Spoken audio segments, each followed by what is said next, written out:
In this video we're going to recap the Japanese action drama movie called Kingdom. This movie tells the story of a slave who has a dream of becoming a great war general. The film begins by showing two men who are going to the slave market to sell some of the slaves they brought with them, but they are forced to stop because a great general named Aoki is crossing the road with thousands of his soldiers. A kid slave named Shin, who is the main character in this film, is so impressed when he sees General Aoki for the first time, and it inspires him to have a dream of becoming a great general one day. Shin is finally bought by an old man named Ritten, and there he meets his new friend who is also a slave named Piao. They both turn out to be orphans who are victims of a war that has lasted for 500 years because of the vast territory of China, which is divided into 6 countries, making war inevitable. Shin then asks Piao how to change their fate so they won't be slaves forever, and Piao says that the only way to change their destiny is through the sword.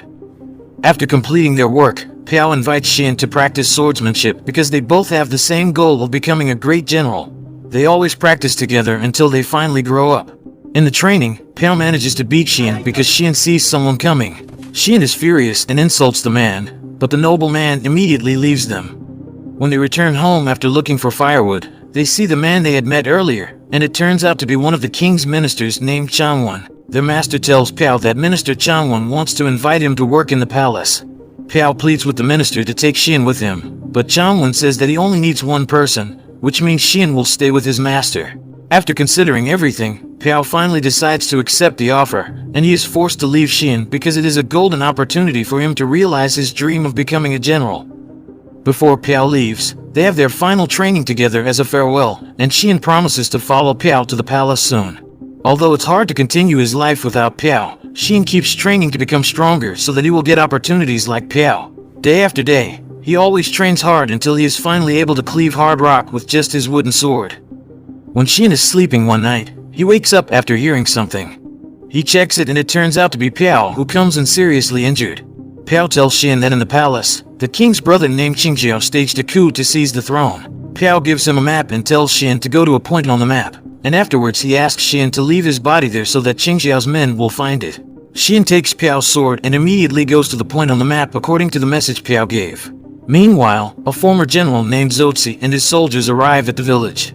After seeing Piao's body, he looks dissatisfied and says that the body is fake. Zotzi then orders his soldiers to massacre all the villagers and burn the village to remove the traces.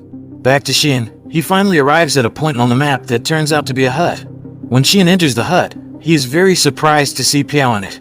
Shin really thinks it is Piao, and suddenly they are attacked by one of the assassins. Shin is very confused about what is going on, but he can find out that the man who looks like Piao is the king of the Qin kingdom named Yingjing.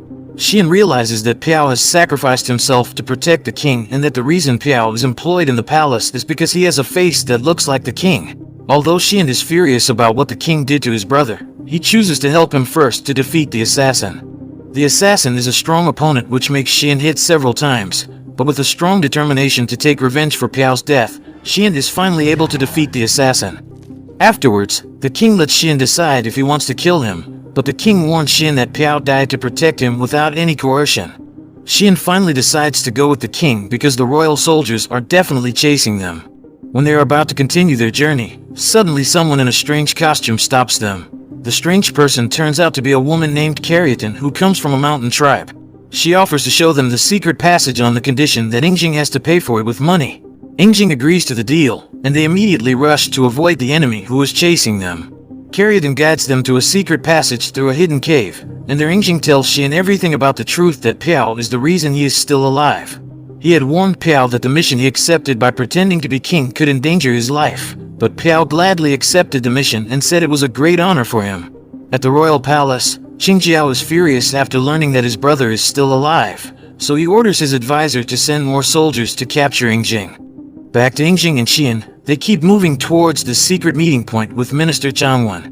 When they are walking among the bamboo trees, suddenly a strange man attacks them, and he turns out to be one of the assassins who wants to kill Yingjing. Shin tries to fight him, but he is surprised that the assassin has an abnormal ability that makes it very difficult for Shin to defeat him.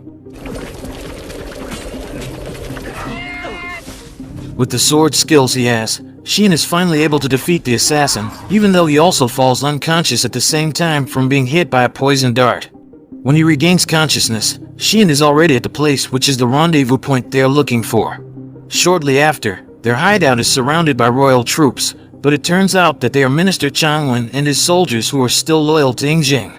Changwen tells Yingjing that the reason he is still alive is because he and his soldiers managed to escape through an underground passage on the night Qingjiao revolted. Meanwhile, Qingjiao has gathered 80,000 soldiers to prepare for battle. Yingjing and Qingjiao turn out to be born of different women. Qingjiao's mother was a noblewoman, while Yingjing's mother was a dancer who came from a lowly family. Therefore, he believes that he is more worthy to be king than Yingjing. In front of his troops, Yingjing praises a soldier who manages to become a commander even though he comes from a lowly family. But suddenly, a giant man named Rinkai immediately kills the man on Qingjiao's orders because he wants all his soldiers to come from the nobility. If Qingjiao has already prepared his army, then Yingjing is very confused because they don't have enough troops to fight Qingjiao.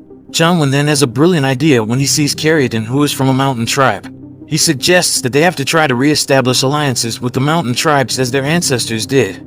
Yingjing strongly agrees with the idea and says they should try to meet with the king of the mountain tribes even though it will not be easy to persuade them to join. The next day, they begin their journey to the mountain tribes. When they arrive in a jungle, they are suddenly attacked by a group of mountain tribes that they are looking for. The mountain tribes consider them enemies because they have entered their territory. Fortunately, Caryatyn can understand their language and explains that they just want to meet their king. The mountain tribes immediately tie them all up and will bring them to the palace. Apparently, the tribe has a fairly large kingdom, which makes all of them very amazed to see the palace of the mountain tribe for the first time. When they enter the palace, Yingjing explains the purpose of his arrival and asks the mountain tribes for help in seizing the throne from his half-brother. The king of the mountain tribes is Utanwa, and he initially refuses because of the bad history between them. In the past, the mountain tribe once helped the Qin kingdom, and they formed a great alliance with the previous Qin king named Dukeman, but after Dukeman died, the Qin people betrayed the mountain tribes by massacring thousands of them and driving them back to the mountains. Yingjing apologizes for his ancestors' past mistakes and begs the mountain tribes to help him fight against his half-brother. After careful consideration, Utanwa finally agrees to help him. Then Utanwa takes off his mask, which shocks Yingjing and his men to find out that he is actually a woman. After that, Yingjing shows them a map of the royal palace to organize their strategy. He explains his strategy, in which he and his people would disguise themselves as mountain tribes to enter the palace. On the following day, they begin to carry out their plan to get into the palace. Although the mountain tribes have hundreds of thousands of soldiers, Utanwa only brought 3,000 of her best soldiers. The guard tells Qingjiao that the reason for the mountain tribe's arrival is that they want to re-establish an alliance with the Qin kingdom. Qingjiao agrees with the alliance because it means that he will have thousands of armies to assist his kingdom. Qingjiao's advisor immediately orders the mountain tribes to enter the palace, but of the 3,000 soldiers he only allows Utanwa to bring in 50 soldiers with her. Utanwa takes her 40 best soldiers, while the other 10 are Yingjing and his people. When they manage to enter the gate, Yingjing immediately begins his plan by killing the guards at the gate. He divides them all into two groups, where he orders Xin and 10 soldiers to sneak into the king's throne hall through a secret passage, while Yingjing himself will move as bait with the mountain tribes through the main gate. However, their plan doesn't go smoothly because the enemy archers have been waiting for their arrival and immediately open fire, causing some of them to be killed. Wangchen advises them to retreat first and return with their soldiers who are outside the fort. However, Utanwa doesn't feel scared at all, and unexpectedly, the mountain tribes wake up again despite being hit by arrows. The enemy soldiers look frightened after seeing the brutality of the mountain tribes, who are uncivilized and possess extraordinary strength. Meanwhile, Xin must also be able to defeat the enemy soldiers who are already waiting for their arrival. When the fierce battle is taking place, they are surprised by the appearance of Rinkai. With his crazy strength, Rinkai instantly defeats them one by one with just his bare hands. Xin finds it very difficult to fight him at first, but after they fight together to incapacitate him, Xin is able to defeat Rinkai and behead him.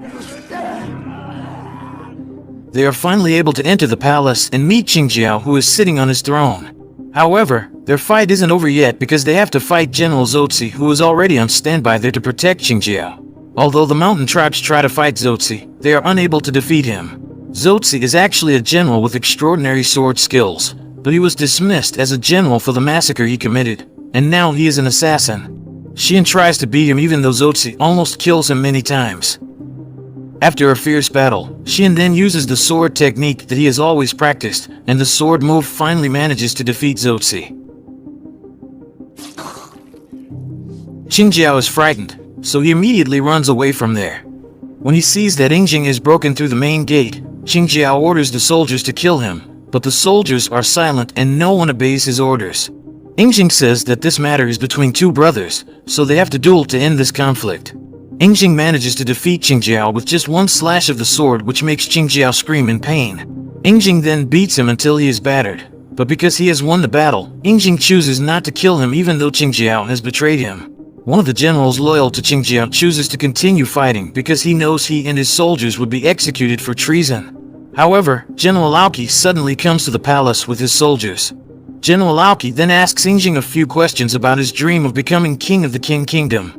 Yingjing says that he has formed an alliance with the mountain tribes, and he has a dream of becoming the first king who could unite all of China. This glorious dream finally makes General Aoki choose to side with him and asks General Ting to surrender. General Ting refuses to surrender, and he instead orders his soldiers to behead Generals Aoki and Yingjing. They forget that General Aoki is one of Qin's 6 strongest generals, and a single strike of his spear sword is enough to send them bouncing off. General Ting tries to kill Yingjing, but Xian manages to kill him on time. And then the movie closes with Xian telling General Aoki that one day he will be a great general like him.